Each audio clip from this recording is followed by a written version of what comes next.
আজকে যে আমরা দেখতে পাচ্ছি যে আইন শৃঙ্খলা পরিস্থিতি যথেষ্ট অবনতি, সরকারের ব্যর্থতা। এর প্রধান কারণ হচ্ছে পুলিশকে এতদিন রাজনৈতিকভাবে ব্যবহার করা হয়েছিল। পুলিশ এতদিন একটা নির্দিষ্ট গোষ্ঠীর জন্য কাজ করছিল। বর্তমানে অরাজনৈতিক বৈষম্য বিরোধী যে বাংলাদেশে পুলিশ সেইভাবে আর কি মানে অরাজনৈতিকভাবে সকলে পক্ষপাতিত্বভাবে কাজ করতে পারছে না। এই জন্য আমি বর্তমান সরকারের স্বরাষ্ট্র উপদেষ্টা, স্বরাষ্ট্র যে মন্ত্রণালয়, এটাকে আমি দায় চাপাবো এবং পুলিশের উপর যারা আইনশৃঙ্খলা বাহিনী আছে তাদের উপর অবশ্যই দায় চাপাবো। তারা বর্তমানে আইনশৃঙ্খলা পরিস্থিতি নিয়ন্ত্রণে সম্পূর্ণ ব্যর্থ।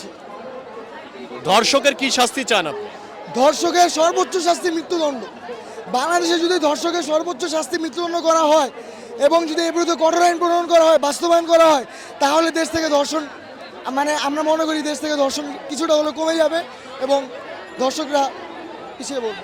আইন রয়েছে, আইনের প্রয়োগ নিয়ে আপনার বার্তা কি?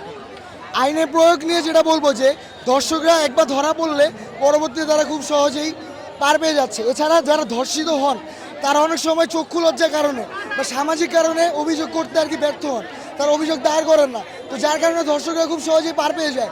এই জন্য বলবো যারা ধর্ষিত হবেন তারা ধর্ষকদের বিরুদ্ধে আইনশৃঙ্খলা বাহিনীর কাছে অভিযোগ করবেন, মামলা দায়ের করবেন এবং ধর্ষকদের ধরার জন্য আইনশৃঙ্খলা বাহিনী যেন সর্বোচ্চ চেষ্টা করে, এটা আমরা প্রত্যাশা করি। সামাজিকভাবে কি সচেতনতার দরকার রয়েছে বলে মনে করেন? সামাজিকভাবে আমাদের যারা সামাজিকভাবে ধর্ষক যে একটি মানে সামাজিক ব্যাধি এবং এটা যদি সমাজে কতটা ক্ষতি করে, এই জন্য আমাদের সবাইকে তরুণ সমাজকে সচেতন করতে হবে। ধর্মীয়ভাবে বা শিক্ষা প্রতিষ্ঠানে আমরা সভা সেমিনার করে আমরা তরুণদেরকে সচেতন করতে পারি। এছাড়া ছাত্রছাত্রী, বিশেষ করে ছাত্রীদেরকে উপযুক্ত শিক্ষায় শিক্ষিত করে তাদেরকে ধর্ষকদের বিরুদ্ধে রুখে দাঁড়াতে হবে, মাথা উঁচু করে সমাজে দাঁড়াতে হবে। Thank you.